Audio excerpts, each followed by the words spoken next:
Some horror movies don't care if they make you check under your bed before you go to sleep because they are not trying to make you afraid of the dark. They're trying to make you afraid of the morning, and of your bedroom door creaking open in the middle of the night, and of the person sitting across from you at the breakfast table you're trying not to make angry. In 2016, Brian Bertino, the director of The Strangers, The Good One, wrote and directed a film called The Monster. It was marketed as a creature feature. A mother and daughter get trapped in a broken-down car on a lonely road and get set upon by a vicious beast from the woods. The movie came and went quietly, most people missed it, and I think that's tragic, because The Monster is about something way more disturbing than a monster, and far more common than any prosthetic creature with claws and teeth. It's really about the thing that hunts you from inside your own home, and inside the people you love, and sometimes even from inside yourself. This video is going to explore what this film is actually about, and it might be about you. I want to start this video by talking about the movie's title, The Monster, which probably seems pretty straightforward. It's a big snarling thing with fangs. But Bertino's actually done something really clever with this title, and I only picked up on that after I'd watched the movie a second time. And as I see it, this title has three potential meanings. 1. The literal monster, or the creature in the woods, the thing with the claws and a taste for wolf meat, which I'll elaborate on more in a minute. 2. The metaphorical monster, or the disease, the addiction, the thing that consumes a person from the inside and everyone around them and leaves a walking shell behind. And 3. The human monster, Kathy, the mother. Seen through the eyes of her child, Kathy was supposed to keep her daughter safe, and instead became the source of her deepest terror. From the opening frames, this movie is asking you a question. It is also forcing you to sit in some ambiguity as you hold all three potential meanings of this title in your head at the same time. It's also asking you to decide, by the end of the movie, which one you think the title is actually referring to. Now, I would argue it's referring to all three of them, but I would also argue one of them has more meaning than the others. We need to talk about the plot because you need to understand the architecture of what Bertino has built here. The film moves between two timelines. In the present, Lizzie, played with remarkable composure by Ella Ballantine, is a young teenager being driven to her father's house by her mother, Kathy, played equally well by Zoe Kazan. It's dark, and it's raining, and it's late. Kathy is visibly and dangerously hungover, and probably still drunk. And they argue. And Lizzie says things a child should never have to say to their parent. And Kathy says things a parent should never say to their child. And then, on the dark road surrounded by even darker woods, they think they hit a wolf. The car is wrecked, and they are trapped. And that is when the real horror begins. The wolf in the road here is presented as a lesser monster. Now, obviously, it's still very unsettling for the girls, but it is something they can rationalize and process. But the wolf also symbolizes something very deep, in the way a lot of families can misidentify the actual problem they're really dealing with. Mom's just tired, or Dad works really hard and he needs to unwind, or the classic, she's just going through a rough patch. But the discovery of that monster's tooth is the truth poking through. And at this stage in the story, and at this point in their lives, the truth has finally become undeniable.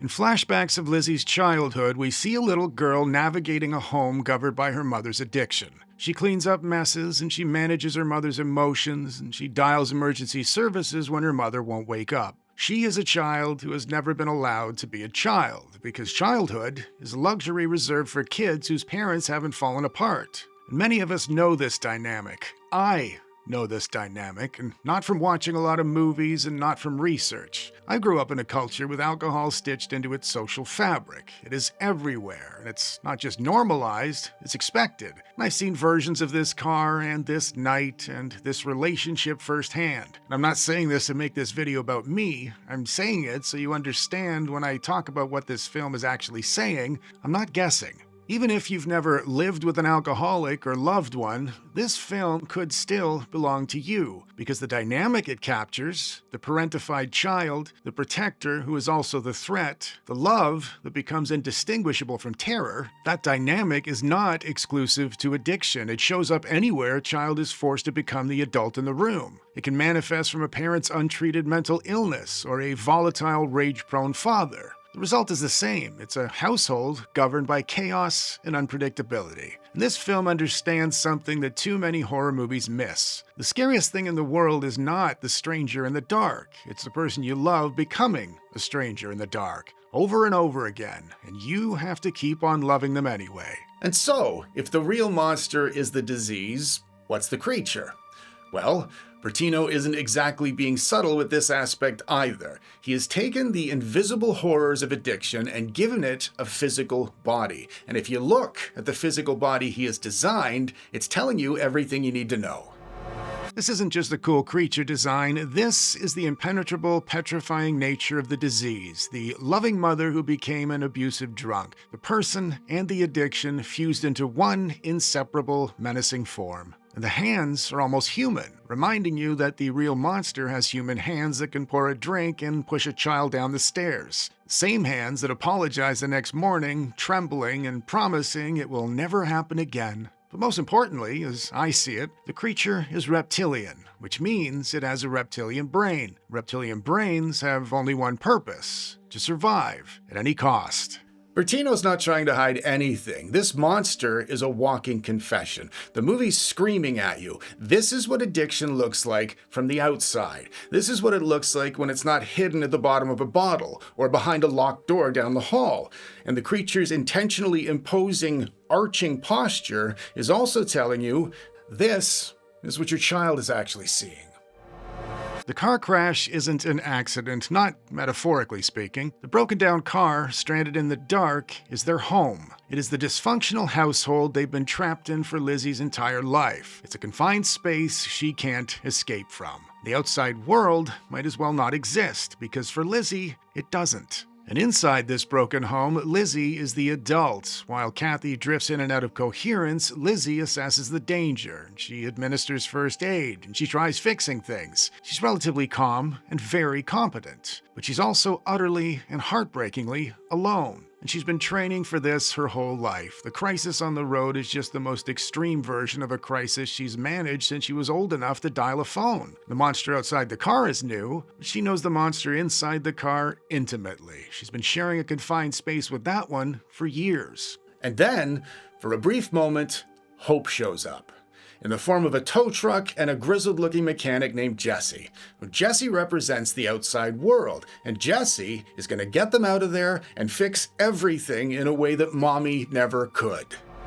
Jesse is here to fix the car. That's his job. He is a practical man and a problem solver. But the car is not really the problem. The car is just the symbol. He doesn't understand the monster, and he treats it like a wild animal. He shines his flashlight into the trees, and he talks calmly, but he's ultimately applying logic to an illogical situation. And of course, the monster kills him, it dismantles him, and rips his arm clean off. For Lizzie, the message is devastating. The outside world can't save you. You can call a mechanic for the car, but no one can tow away the disease. No one can rescue you from a broken home, from the neighbor who suspects something to the teacher who notices your mark sliding and the relative who promises to help. None of them can fix it, not because they don't want to, but because the monster won't let them. The disease's reptilian brain protects itself, and it will destroy anything that threatens to break the tightly closed loop of a dysfunctional household. And this is the exact moment Lizzie learns the lesson every child of addiction eventually has to learn. No one's coming, because the cavalry doesn't exist.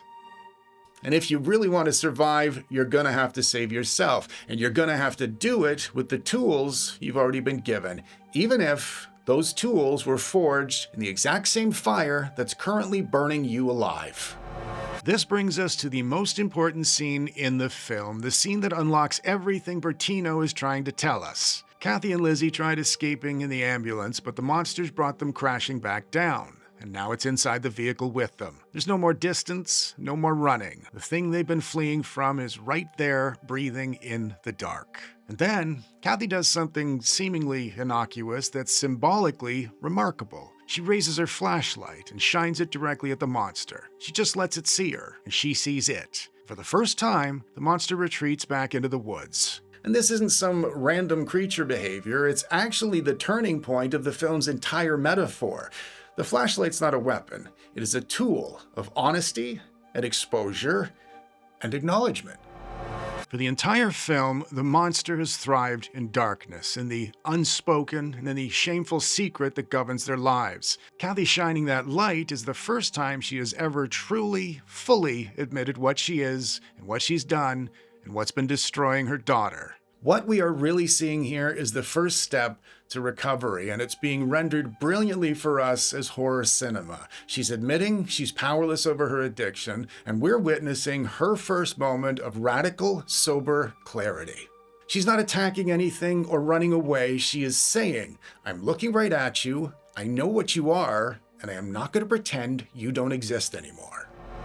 And the monster, the disease, cannot survive that. Honest, direct acknowledgement robs it of its power. It doesn't kill it, but it makes it retreat. And that buys time by creating an opening. But acknowledgement alone isn't enough. Kathy's light makes the monster retreat, but it's still alive. She has to give itself over to it entirely. When she does, her body, the disease, and the creature are all destroyed in one final, brutal act of twisted love. She knows she is the poison, and she knows the only way to truly kill the monster is to take herself out with it. And that leaves Lizzie by herself. Her mother is gone, and the monster that was her mother's disease is dead. But the legacy of that disease is still alive inside her daughter. It's in her blood, it's in her memories, and it's in the voice in her head that is always going to sound like her mother's. And this aerosol can is Lizzie's inheritance. It's a household product she's used 1,000 times to clean up messes. And her mother's Zippo lighter, that very tool that lit 1,000 cigarettes, is a symbol of the addiction itself. Lizzie takes her mother's poison, and she takes her own compulsion to clean messes, and she combines them into a weapon. And she tells the monster she's not afraid of it, and she burns it alive. And this is the completion of the light metaphor. Kathy's flashlight was the light of acknowledgement. It was passive and defensive. It was her confession. But Lizzie's fire is the light of action and purification and fury. It does not just illuminate the monster, it annihilates it. And in doing so, she cauterizes the generational wound. Kathy could only admit the problem. Lizzie had to solve it. That is the tragedy and the triumph of this film. The parent can't finish the work, and the child inherits the awful cleanup. And then the movie ends, not with a celebration or a hug and a Hollywood reunion. Instead, she's alive, the monster's dead, and perhaps the cycle is broken. But she's not smiling, nor is she crying. She's not anything. She is 1,000 yards away, staring at something none of us can see because this is not a Hollywood ending. This movie refuses to tell you that Lizzie is eventually going to be okay, because realistically, she might not be okay. She was able to do what her mother never could do. She faced the monster and she burnt it to ash. But the cost of that victory is etched into every premature line on her young face. And those lines never go away. She is not the same little girl she was at the start of the night. That little girl is gone, and she's never coming back. Who she is now, and who she will eventually become, is left as an open question.